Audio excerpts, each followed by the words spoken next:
Et aujourd'hui, on revient avec une nouvelle histoire. Donc, il s'agit d'une relation professeur-élève. Oui, comme Pretty Little Liars ou comme l'art de la nudité. D'ailleurs, un point commun avec l'art de la nudité, cette histoire concerne l'art. Elle s'intitule Œuvre d'art. Pour le moment, il y a 2 tomes de publiés sur Wattpad, parce que c'est une histoire sur Wattpad. Mais en tout, il y aura 4 tomes.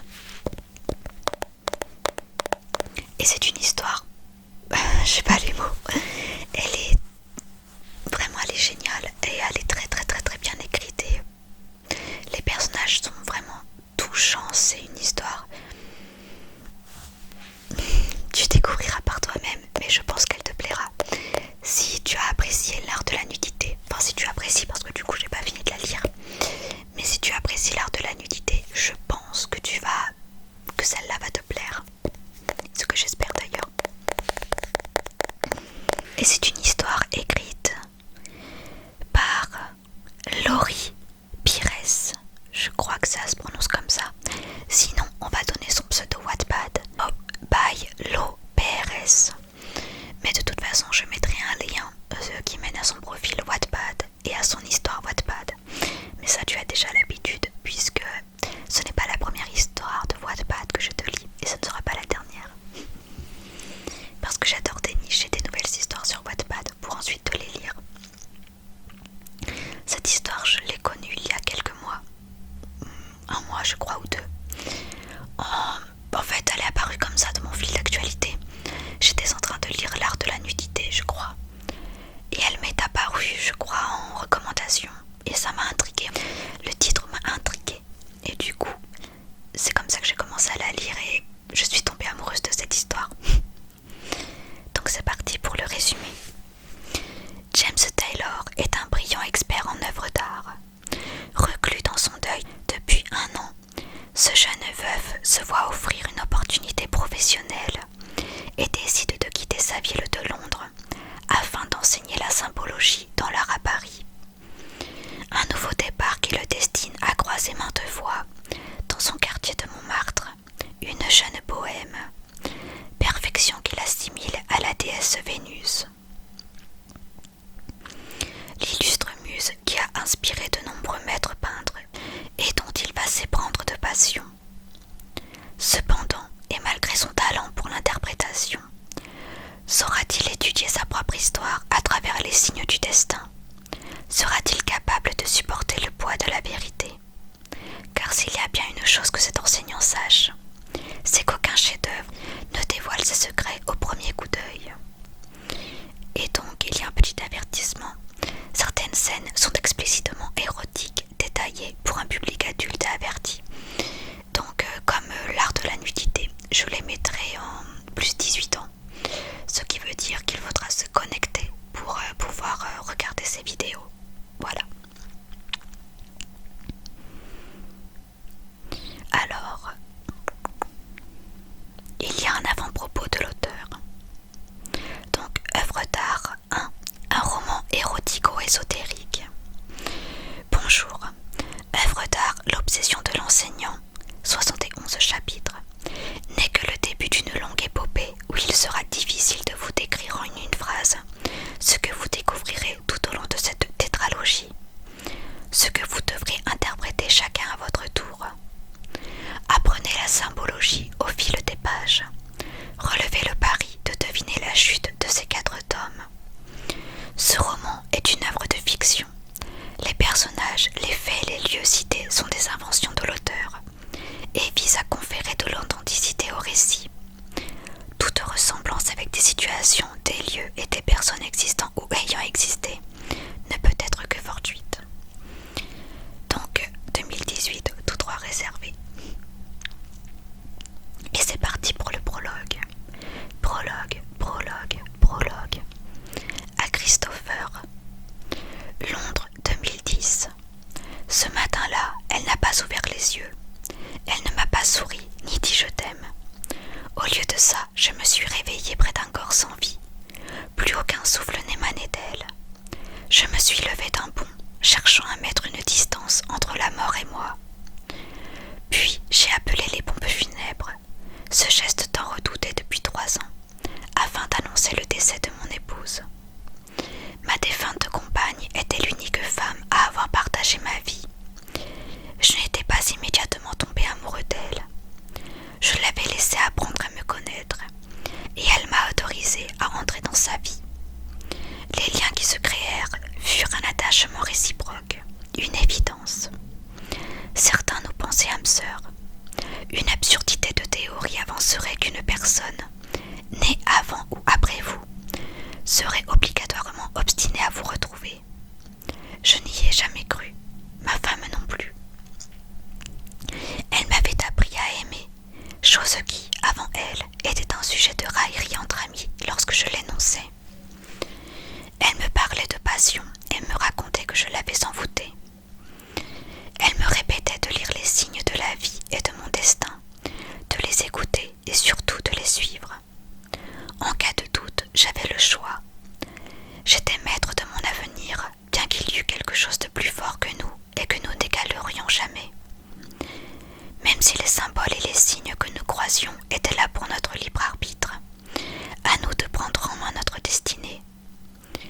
J'ai appris, grâce à elle, à déchiffrer les nombres, à décoder les couleurs, à lire à travers la symbolique des fleurs et à observer le langage du corps. J'ai également pu analyser et étudier l'histoire des religions monothéistes, des mythologies et des sagesses chinoises qui ont engendré la symbologie de notre quotidien. L'art demeure une passion depuis mon enfance. Je ne me considère non pas comme un artiste, mais comme un véhicule de l'art. Je décèle un chef-d'œuvre ou je détecte un talent. Je déniche une toile de maître ancien ou d'un nouveau virtuose et je l'expose. L'art résulte de l'âme humaine, de ce qui est issu des plus profonds êtres que nous sommes. Le souterrain de notre inconscient, qui, un jour, se révèle être une mine d'or. Lorraine racontait à qui voulait l'écouter que dans le yin et le yang, j'étais le yin. Le froid hivernal, pur d'un homme calme, exploitant mon côté féminin. Je suis comme l'eau, parfois glaciale et parfois limpide, un torrent impétueux ou paisible à entendre. Symboliquement, l'eau soumise à l'influence des conditions atmosphériques se révèle capable de détruire, de dissoudre, de laver ou de régénérer, mais elle finit toujours par guérir.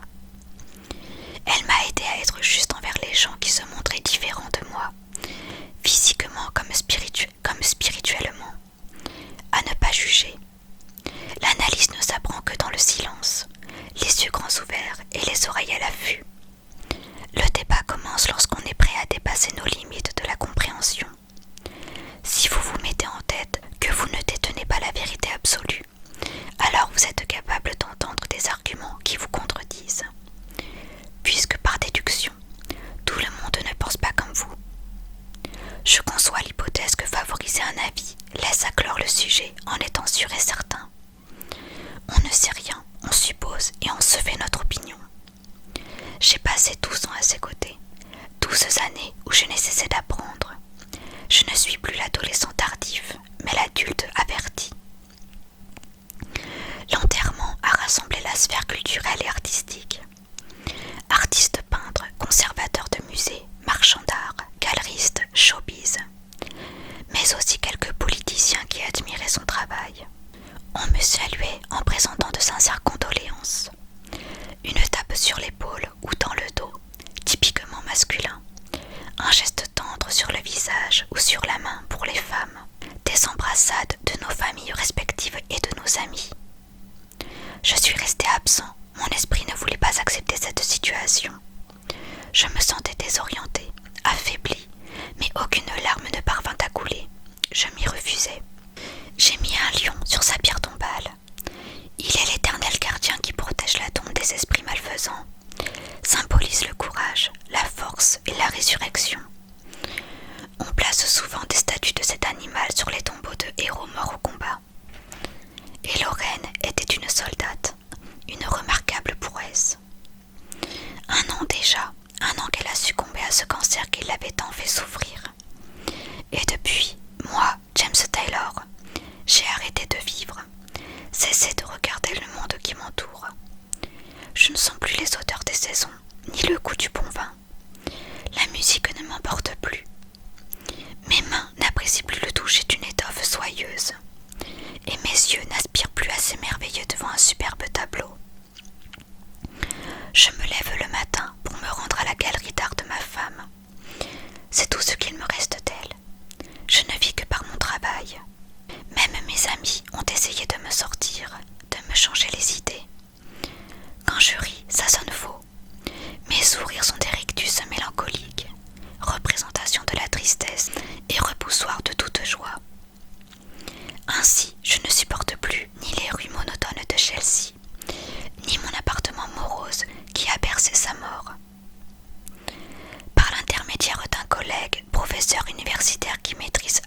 nous rechercher un spécialiste pour enseigner la symbologie dans l'art à des enseignants en dernière année de licence Histoire de l'art. Une option qu'avait prise l'université cette année. Étant donné que j'étais francophone pour avoir poursuivi mes études à Paris durant 5 ans, j'ai accepté le poste. Je ne pars pas dans l'optique de m'éloigner de cette vie anxiogène qui ne m'égaye plus. J'éprouve le besoin de transmettre le savoir que j'ai reçu pendant tant d'années. Simon, adjoint et ami, tiendra la galerie pendant mon absence, et j'ai une entière confiance en son professionnalisme. Nous sommes en août, et je me retrouve à Paris, la ville de l'amour et des arts, d'Édith Piaf et du